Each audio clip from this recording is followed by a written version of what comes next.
तो भाई कुल मिलाकर ये है कि 60,000 वैकेंसी जरूर है, लेकिन मिलेगी मेहनत करने वाले को ही। और अब तो ये बात और सत्यापित हो जाएगी, क्योंकि मेहनत करने वाले को मिलेगी और लंबा टाइम सबको मिल गया, भर भर के टाइम मिला है इस एग्जाम के लिए। इससे ज्यादा समय कभी नहीं मिल सकता था।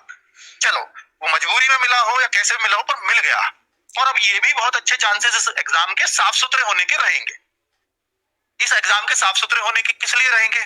क्योंकि सरकार ढूंढ ढूंढ के चुन चुन के अंदर भर रही है नकल माफियाओं को। अब वो अंदर भर लेगी तो कम से कम इस एग्जाम के होने तक तो अंदर रहेंगे ही रहेंगे सारे। तो भाई ये आपका पेपर तो साफ सुथरा रहेगा, कुछ तो डर उनके मन में एकदम से भर जाएगा। तो ये आप खुश हो सकते हो, बड़े खुश नसीब हो कि इसमें मेहनती बच्चों को अब मौका मिलेगा अपनी एक सीट निकालने का। अब अगर मैं बात करूं कि कब तक हो सकता है री एग्जाम, इस पर मैंने जवाब आपको दे दिया है। एग्जाम ऑफलाइन होगा या ऑनलाइन, ये बहुत सारे बच्चों का डाउट है। बच्चों, एग्जाम ऑफलाइन का ऑनलाइन कराया जा सकता है क्या? हाँ। और ये जो वैसे तो शासन से ही परमिशन लेनी होती है, पर शासन की परमिशन लेना कोई बहुत बड़ी बात नहीं है। ऑफलाइन ऑनलाइन कराने के लिए वो मिल जाएगी। पर ऑनलाइन क्या सेफ है? नहीं, ऐसा भी नहीं कह सकते कि ऑनलाइन पूरी तरह से सेफ है। ऑनलाइन के खुलासे बाद में होते हैं, जैसे यूपीएसआई में बाद में पकड़े गए थे बच्चे कि 1 मिनट में मैथ के 40 क्वेश्चन ही टिक कर दिए, 1 मिनट में 2 मिनट में। तो वहां के खुलासे बाद में हुए। तो भाई तरीके तो सॉल्वरों ने हर जगह निकाल रखे। तो ऐसा तो कहना ये कि भाई ऑनलाइन ही करवा दो बढ़िया हो जाएगा, साफ सुथरा हो जाएगा, इस बात की गारंटी नहीं है। बस ये सरकार को ही सोचना होगा कि इसको साफ सुथरा कैसे कराए जा सकते हैं, कैसे किया जा सकता है। ये जिम्मेदारी उन्हीं की होनी चाहिए, भर्ती बोर्ड की ही होनी चाहिए। तो इस बात को कह पाना भी कि ऑनलाइन होगा या ऑफलाइन होगा, तो क्योंकि दोनों में ही अपने अपने तरह के चैलेंजेस हैं। कह अभी नहीं कहा जा सकता किस तरह का ये पेपर होगा। क्या पहले फिजिकल कराया जा सकता है?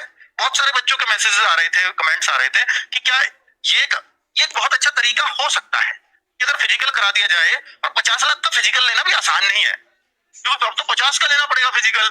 फिजिकल अगर करा दिया जाए तो फिर एग्जाम के लिए 15 गुना 20 गुना बच्चों को पास किया जाए। 15 गुना भी कर दिया तो 9-10 लाख को फिर भी एग्जाम कराना है, और 10 लाख में भी पेपर लीक होते हैं। आरओ का देखा है आपने। तो वो भी ऐसा नहीं है कि मैं फिजिकल करा देंगे तो फिर भी ये हो जाएगा, पर फिजिकल कराने के लिए पूरी नियमावली बदलेगी। और नियमावली बदलने का मतलब है कि भर्ती दोबारा से निकलेगी, तो जिसके चांसेस नहीं है। नियमावली यानी किसी भी भर्ती के नियम बीच में नहीं बदल सकते, ये आप मान लीजिए। ये सुप्रीम कोर्ट ने पहले भी एक बार किसी भर्ती के केस में बोला था। तो ये पॉसिबल ही नहीं है, इसकी संभावना को भी मैं इनकार करता हूं पूरी तरह से। ठीक है, इस बार कैसा आया था एग्जाम? बहुत सारे बच्चों के मन में होगा कि सर इस बार जो एग्जाम आया था उस पे कितने पे सिलेक्शन हो जाता अगर ऐसा ही एग्जाम आता तो दे तो सबने लिया एग्जाम। चारों शिफ्टों का एग्जाम हो चुका, हर बच्चे को एक बार एक्सपीरियंस हो गया एग्जाम देने का। ये एक अच्छी बात रही बस इस पेपर कैंसिलेशन में कि भैया एक बार सबको मौका मिल गया एग्जाम देने का, सब बच्चों को अपने आप को परखने का एक मौका मिल गया। तो सबने अपने आप को परख लिया कि भैया कैसा था एग्जाम। एग्जाम बताऊं तो बहुत ही शानदार बनाया गया था। सारे क्वेश्चन बहुत बेहतरीन ढंग से संजोए गए थे, बहुत शानदार तरीके, जैसा ही कांस्टेबल का एग्जाम बनना चाहिए बिल्कुल वैसा ही बना था। तो बच्चे, अगर मैं सब्जेक्ट वाइज बताऊं, और मैंने ना इसमें बच्चों का डेटा लिया था, गूगल डेटा, आपको याद होगा। तो मैंने फर्स्ट सेकंड थर्ड शिफ्ट तक वो गूगल फॉर्म का डेटा लिया, जिसमें फर्स्ट शिफ्ट के करीब 25,000 बच्चों ने डेटा दिया था, 17 के फर्स्ट वालों ने। सेकंड थर्ड में तो कम नहीं दिया था। तो बच्चे करीब 50,000 का टोटल मिला के मेरे पास उन 3 शिफ्ट से डेटा दे दिया था तब तक बच्चों ने। बहुत ज्यादा होता है, 1.5-2 लाख तक होता अगर कट ऑफ मेरे को लगानी होती तो। पर दूसरी शिफ्ट के बाद ही हल्ला मच गया था कि गड़बड़ है पेपर में। तो बच्चे यहाँ पर मैं आपको ये बताना चाह रहा हूँ, जो मेरे पास स्कोर्स आए थे बच्चे के, वो एवरेज स्कोर जो आया था बच्चों का वो 97 आ रहा था। Average 97 score, it means 194 marks. सोच लो ये अगर एवरेज था तो कट ऑफ हमेशा एवरेज से ऊपर जाती है, हमेशा एवरेज से ऊपर जाती है।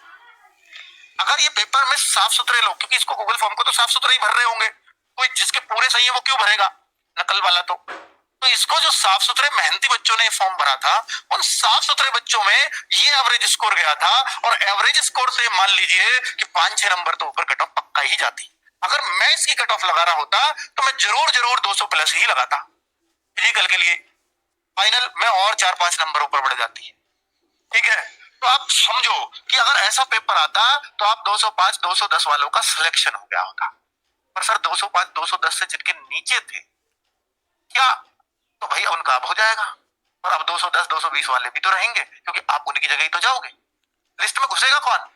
ऊपर वालों को नीचे लाके, नीचे वाले ऊपर जाके, यही तो लिस्ट में बदलाव होगा। और ये सिर्फ 10% होगा। 90% बच्चों का पहले भी आता, अब भी आएगा। सिर्फ 10% बच्चे ऐसे होंगे पहले तो आ गया और अब नहीं आएगा। ठीक है, ये समझ लेना बच्चों। तो आपको मैंने वो आइडिया भी दे दिया कि कट ऑफ लगती तो इतनी लगती इस पेपर में। चलो, अब अगर मैं देखूं कि भाई इसमें जो मैथ्स की बात बाद में करेंगे, मैथ्स की बात करूं तो मैथ्स कैसा आया था? मैथ्स ऐसा था बच्चों, सबसे अच्छी बात थी इस पेपर में, मैथ्स बहुत इजी आया था। और जैसा यूपी पुलिस में पहले से आता रहा है, बिल्कुल एज एक्सपेक्टेड वैसा ही था। कोई कैलकुलेशन नहीं, कुछ नया सवाल नहीं, वही पुराने बुक्स के घिसे पिटे सवाल ही मैथ्स में पूछे गए थे। तो भाई 20 क्वेश्चन मैथ्स में पूछे। अगर मैथ्स आप किसी ने बिल्कुल बेसिक मैथ्स भी कर लिया होगा तो हर बच्चा वहां 16 17 18 क्वेश्चन करके आ गया होगा, ऐसा मैथ्स था। अगर मैं रीजनिंग की बात करूं तो रीजनिंग में 15 क्वेश्चन ऐसे थे, 15 क्वेश्चनों ने जिन्होंने परेशान किया बच्चों को। बाकी तो सबको पता था कथन पूर्व धारणा ऐसे आएगी, वो ऐसा आएगी, बाकी सब चीजें तो जैसी थी वैसी ही है। ये जो 15 क्वेश्चन आए कि ये मामला प्रबंधन को भेजा जाएगा, ये मामला मैनेजमेंट को भेजा जाएगा, ये मामला उसके पास जाएगा, ये मामला इसके पास, 5 क्वेश्चन तो वैसे हो गए। और 10 क्वेश्चन की आप इस सिचुएशन में फंस गए तो क्या करेंगे?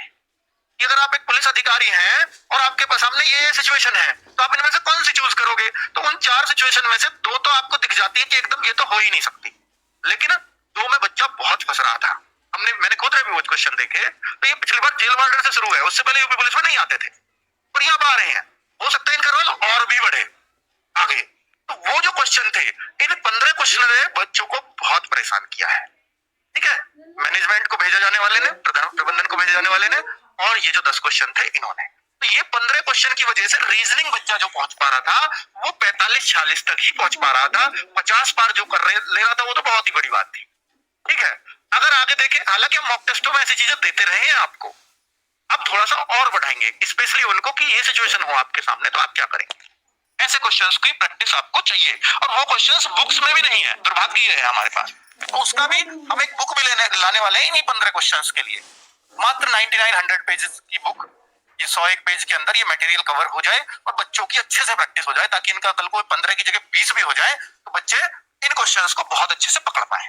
ठीक है, इस पे हमारा काम शुरू हो गया है। बाकी बच्चे जीएस नॉर्मली यूपी पुलिस की पहले से अगर बात करूं तो मुश्किल आती रही है, पर इस बार जो जीएस थी वो भी आसान थी। भाई हर कोई ये मानता मॉडरेट लेवल की आएगी, लेकिन इस बार मॉडरेट नहीं थी। हर बच्चा ये कह रहा था सर जीएस की था ना, जितनी उम्मीद थी उससे ज्यादा ही अच्छी हो रही थी। मतलब हम पहले 20-22 इसमें अच्छा स्कोर मानते थे, लेकिन अब जो है 25 से 27 स्कोर बच्चा आराम से कर पा रहा था जीएस में। अगर आप इससे कम थे तो इसका मतलब ये आपकी गलती थी। अगर मैं हिंदी की बात करूं तो हिंदी भी ऑन एन एवरेज बिल्कुल परफेक्ट थी, जैसी यूपी पुलिस के लिए होनी चाहिए। तो बच्चा इसको भी मैं इजी ही टारगेट करूंगा कि हिंदी भी आपकी इजी थी, और बच्चे लोग जिन्होंने पढ़ी थी वो जरूर 35 क्वेश्चन के आसपास इसमें अच्छे स्कोर करने वाले पहुंच रहे थे। तो ये था ओवरऑल पेपर का एनालिसिस।